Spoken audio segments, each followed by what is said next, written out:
Hello friends, എല്ലാവർക്കും good morning. അപ്പോൾ എല്ലാവർക്കും ഇന്നത്തെ ഒരു അത്യുഗ്രൻ വിശേഷത്തിലേക്ക് തന്നെ സ്വാഗതം.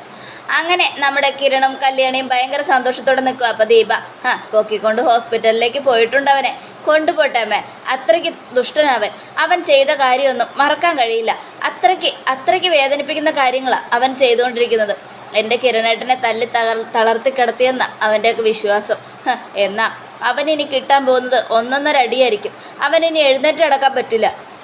ഞാൻ അച്ഛനെ വിളിച്ച് വിവരം പറയട്ടെ കിരണേട്ടാ? ഏയ് വേണ്ട കല്യാണി, അച്ഛനെ വിളിച്ച് വിവരം പറഞ്ഞു കഴിഞ്ഞാൽ എന്നെ ഈ അവസ്ഥയിലാക്കിയവനാണെന്നും പറഞ്ഞ് അവനെ ചിലപ്പോൾ കൊല്ലും. എൻ്റെ അച്ഛനെ ഒരു കൊലയാളി ആക്കാതിരിക്കാനാണ് ഞാൻ പാടുപെടുന്നത്. അങ്ങനെയുള്ളപ്പോൾ എൻ്റെ അച്ഛനിത് അറിഞ്ഞാൽ ശരിയാവില്ല കല്യാണി. അതുകൊണ്ട് അച്ഛനറിയണ്ട. എന്തായാലും ഞാനൊരു കാര്യം തന്നെ തീരുമാനിച്ചിരിക്കുക. എന്തൊക്കെ സംഭവിച്ചാലും അച്ഛനറിയരുത്. അവനിപ്പം നമ്മൾ തളർത്തി കിടത്തിയിരിക്കുമല്ലേ, ഇനി അവൻ എഴുന്നേറ്റ് കിടക്കാൻ കുറച്ച് പാടുപെടും.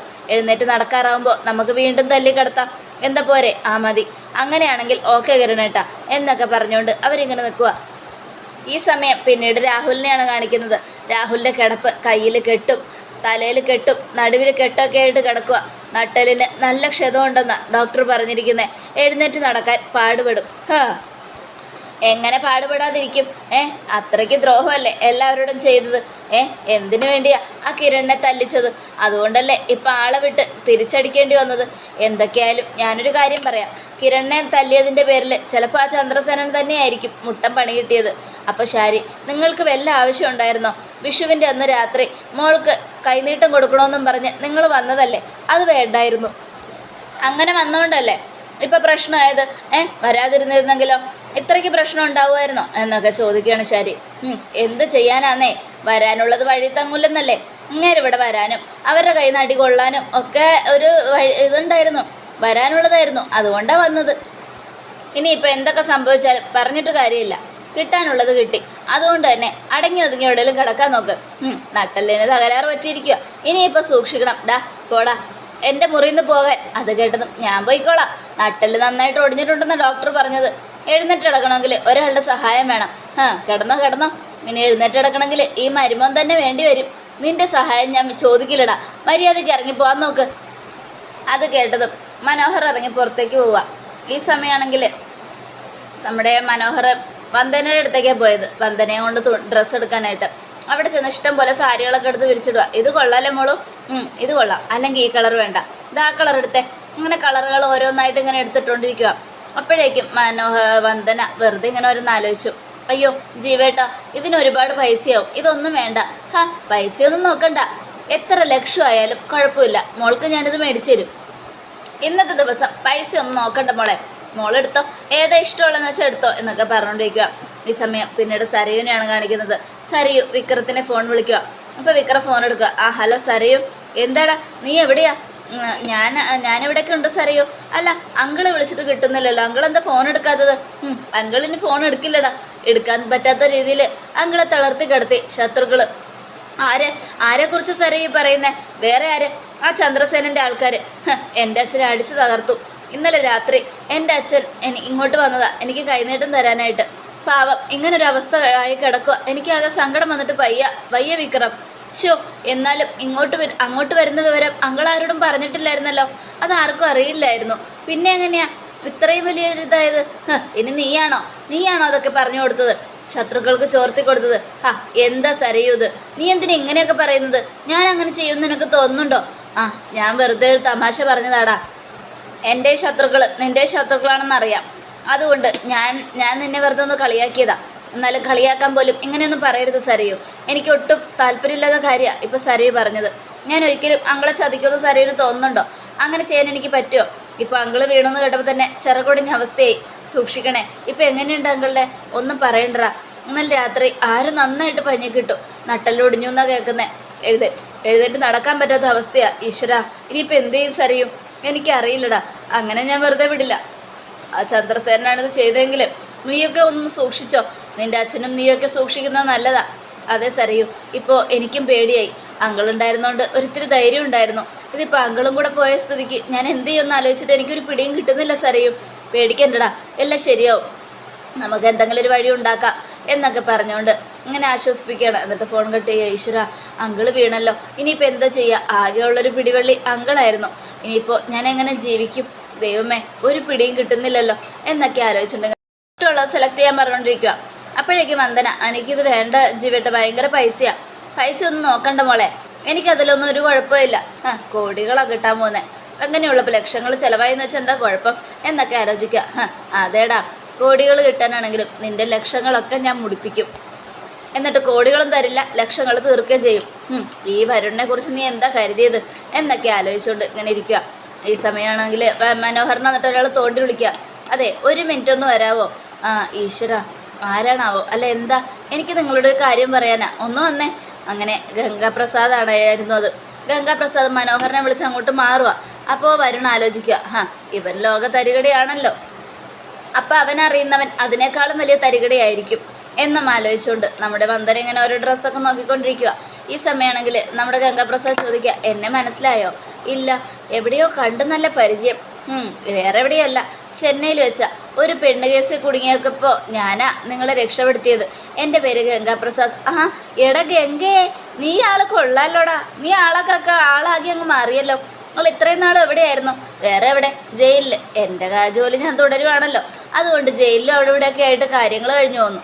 അത് കേട്ടതും എന്നാലും നിന്നെ സമ്മതിക്കണം, നീ കൊള്ളാടാ മിടുക്ക. നിന്നെ പോലെ ഒരു മിടുക്കനെ ഈ ലോകത്ത് വേറെ ഞാൻ കണ്ടിട്ടില്ല. എന്നാലും നീ എൻ്റെ മുന്നിലേക്ക് വരുമെന്ന് ഞാൻ പ്രതീക്ഷിച്ചു പോലുമില്ല.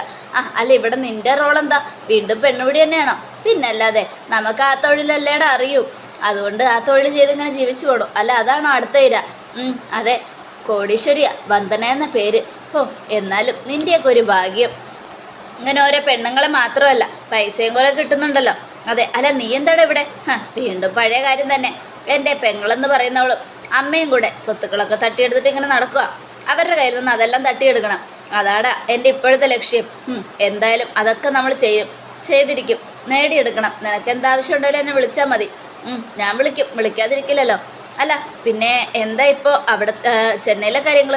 ഇപ്പം ഞാൻ ചെന്നൈയിലൊന്നും അല്ലടാ, ഇവിടെയാ. ജയിലിൽ നിന്ന് ഇറങ്ങിയതല്ലേ ഉള്ളൂ. എന്തായാലും കുറച്ച് ദിവസം ഇവിടെ പോകണം, എൻ്റെ ആവശ്യമാണ്.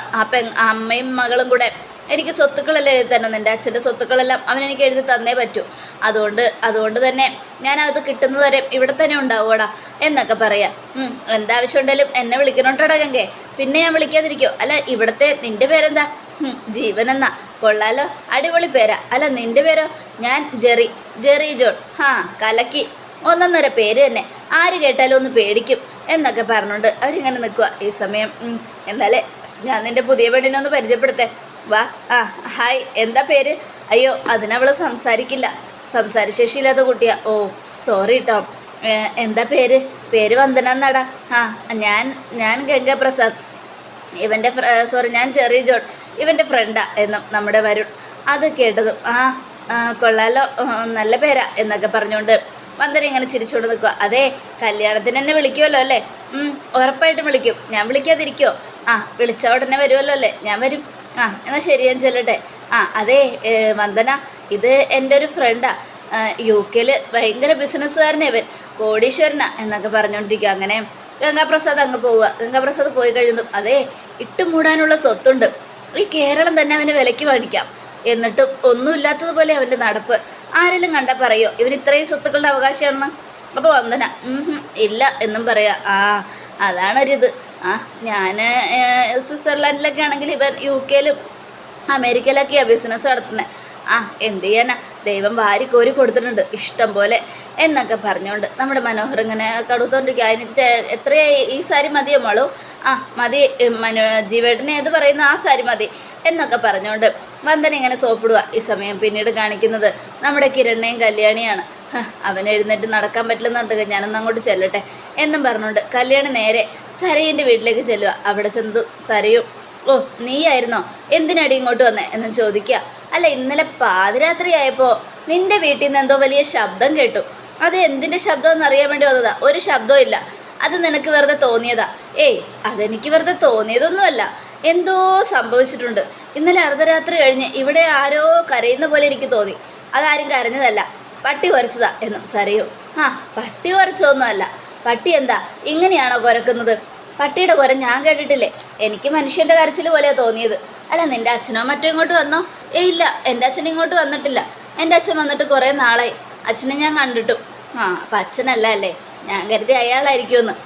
എൻ്റെ കിരണേട്ടനെ ഈ അവസ്ഥയിലാക്കിയത് അയാളാണല്ലോ. അല്ല, ഇനി നിന്റെ ഭർത്താവാണോ? എൻ്റെ അമ്മ എവിടെ? എൻ്റെ അമ്മ ഇവിടെ ഇല്ല. ഓ, അപ്പം മനോഹരൻ കൊണ്ട് നിൻ്റെ അമ്മ ആശുപത്രിയിലാണോ? ഇനി മനോഹറിന് തല്ല് കിട്ടി നിൻ്റെ അമ്മ മനോഹരനെ കൊണ്ട് ആശുപത്രിയിലാണോ? എൻ്റെ ഭർത്താവിന് തല്ല് കിട്ടിയ എൻ്റെ ഭർത്താവിനെ കൊണ്ട് ആശുപത്രിയിൽ പോകുന്ന എൻ്റെ അമ്മായിയമ്മയല്ല, ഞാനായിരിക്കും. സോറി, എൻ്റെ അമ്മയല്ല, ഞാനായിരിക്കും എന്നും സറിയോ.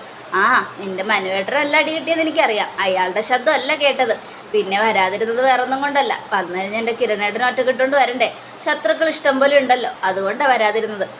എന്തായാലും എൻ്റെ അച്ഛൻ എന്തെങ്കിലും സംഭവിച്ചെന്നറിയാൻ നീ സന്തോഷത്തോടെ വന്നതല്ലേ? എന്നാൽ നിൻ്റെ ഭർത്താവിന് അസുഖം വന്ന് ആപത്ത് വന്ന് നടക്കുന്നതിലൊക്കെ ഞങ്ങൾക്ക് നല്ല സങ്കടമുണ്ട്. നിനക്കോ? നിനക്കാണോ സങ്കടം? സ്വന്തം മുറച്ചെറുക്കനോട് പോലും നിനക്കുള്ളത് ദേഷ്യ. അങ്ങനെയുള്ളപ്പോൾ നീ എന്തിനാടി ഇങ്ങനെയൊക്കെ ചെയ്യുന്നത്? നീ സ്വന്തം അമ്മയെ കൊല്ലാൻ വരെ നോക്കിയവളാ. അങ്ങനെയുള്ളപ്പോൾ നിനക്ക് മുറച്ചെറുക്കനോട് സ്നേഹമൊന്നുമില്ലാന്ന് എനിക്ക് നന്നായിട്ടറിയാം. നീ കിരണേട്ടനെ കാണാൻ വന്നതും അവിടെ ഒന്ന് കാണിച്ചതൊക്കെ വെറും അഭിനയം മാത്രമാണെന്ന് എനിക്കറിയാം സരിയും. നീ കൂടുതലൊന്നും പറയണ്ട, നിന്റെ കാര്യങ്ങളൊക്കെ എനിക്ക് നന്നായിട്ടറിയാം. അവൾ എൻ്റെ അമ്മയാണ് പോലും. എൻ്റെ അമ്മയാണെന്ന് നിൻ്റെ കയ്യിൽ തെളിവുണ്ടോ? ഉണ്ടടി, എൻ്റെ കയ്യിൽ തെളിവുണ്ട്. അപ്പോൾ സരയ് ഞെട്ടി. അപ്പോൾ നമ്മുടെ സരയ് ചോദിക്കുക, എന്താ തെളിവ്? സ്വന്തം അമ്മയെ കൊല്ലാൻ നടക്കുന്ന മകളായ നീ തന്നെയാടി ആ തെളിവ്. അത് കേട്ടതും സരയും, അങ്ങനെ അവരെൻ്റെ അമ്മയല്ലാന്ന് ഞാൻ പറഞ്ഞില്ലേ? എടേ, ആരൊക്കെ എന്തൊക്കെ പറഞ്ഞാലും സത്യം സത്യമല്ലാതെ ആകില്ലല്ലോ. നീ ഒന്ന് സൂക്ഷിച്ച സരയോ. സ്വന്തം അമ്മയാണ് നീ കൊല്ലാൻ നോക്കിയത്. അതുകൊണ്ട് തന്നെ നീ ഇനി അനുഭവിക്കാൻ കിടക്കുന്നതേ ഉള്ളൂ. എൻ്റെ കിരണേട്ടൻ കിടക്കുന്നത് കണ്ട് നീയൊക്കെ സന്തോഷിച്ചില്ലേ? നീയൊക്കെ സങ്കടം അഭിനയിച്ചതാണെങ്കിലും അവിടെ നീയൊക്കെ സന്തോഷിക്കുമായിരുന്നു എന്ന് എനിക്ക് നന്നായിട്ട് അറിയാടി. അതുകൊണ്ട് ഇവിടെ ആരാ കിടക്കുന്നതെന്ന് അറിയാൻ വേണ്ടി ഞാനും ഒന്ന് വന്നതാ എന്നൊക്കെ പറഞ്ഞേ. നീ എൻ്റെ അച്ഛനെ കണ്ട് സന്തോഷിക്കാൻ വന്നാണെങ്കിൽ കേട്ടോടി, എൻ്റെ അച്ഛന് ഒരു കുഴപ്പമില്ല. നിന്നോട് മര്യാദയ്ക്ക് പോകാനല്ലേ പറഞ്ഞത്? പോകാൻ തന്നെയാണ് ഞാൻ വന്നത്. സ്വന്തം അമ്മയെ കൊല്ലാൻ നടക്കുന്ന നിന്നെയൊക്കെ കാണുന്നത് തന്നെ അറപ്പാ. പിന്നെ എന്ത് ചെയ്യാനാ? നിൻ്റെ ഇവിടുത്തെ ശബ്ദം എന്താണെന്ന് അറിയാൻ വേണ്ടി വന്നതാ. ഇവിടെ ഒരു കുഴപ്പമില്ലെങ്കിൽ പിന്നെ ഞാൻ പോവുക എന്നും പറഞ്ഞ് കല്യാണി അങ്ങ് പോവുക. വന്നിരിക്കുമോ അവള് എൻ്റെ കുടുംബത്തിലെ എല്ലാ കാര്യങ്ങളും അറിഞ്ഞിട്ട് സന്തോഷിക്കാനായിട്ട്. അങ്ങനെ നിന്നെ സന്തോഷിക്കാൻ ഞാൻ അനുവദിക്കില്ലടി എന്നും ആലോചിച്ചുകൊണ്ട് സരയും ഇങ്ങനെ ദേഷ്യപ്പെട്ടിരിക്കുക. ഈ സമയം പിന്നീട് കിരണിനെയാണ് കാണിക്കുന്നത്. ഞാൻ പറഞ്ഞതുപോലെ കിരണേട്ട കാര്യങ്ങളൊക്കെ സംഭവിച്ചിരിക്കുന്നത്. അവളുടെ അച്ഛനെ ഹോസ്പിറ്റലിൽ നിന്നും കൊണ്ടുവന്നിട്ടൊന്നുമില്ല, നല്ല അടി കിട്ടിയിട്ടുണ്ട്. അതെന്താണെന്ന് പറയാൻ പോലും അവൾക്കൊക്കെ നല്ല സങ്കടമുണ്ട്.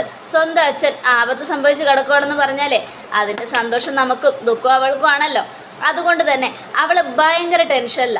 എന്തൊക്കെ പറഞ്ഞിട്ടും എനിക്ക് സന്തോഷമാവുക. കാരണം അവനിനി കിടക്കട്ടെ, കിടന്ന കിടപ്പ്. അതെ, അത് തന്നെ സംഭവിക്കാൻ പോകുന്നത്. എന്തായാലും നീ നോക്കിക്കോ കല്യാണി, ഇനി അയാൾ എഴുന്നേറ്റ ഉടനെ വീണ്ടും അയാളെ പിന്നെയും തല്ലിക്ക് ഉറക്കം കെടുത്തും. അതിൻ്റെ കാര്യങ്ങൾ ഞാൻ ചെയ്തിരിക്കും.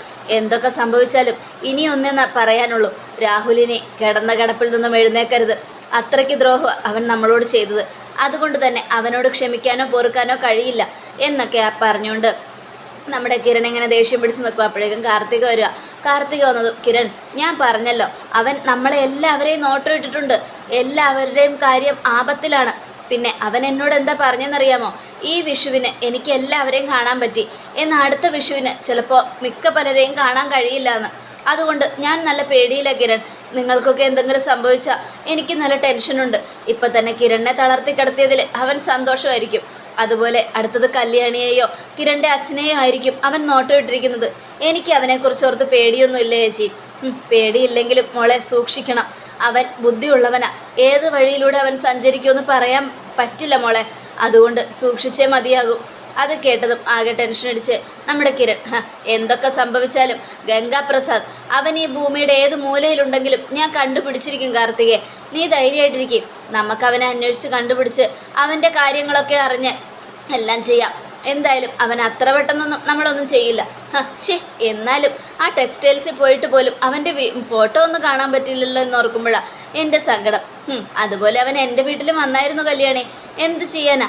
അവിടെ വന്നപ്പോഴും അവൻ ആ ക്യാമറയൊക്കെ കേടാക്കിയിട്ടാ എൻ്റെ വീട്ടിലേക്ക് വന്നത്.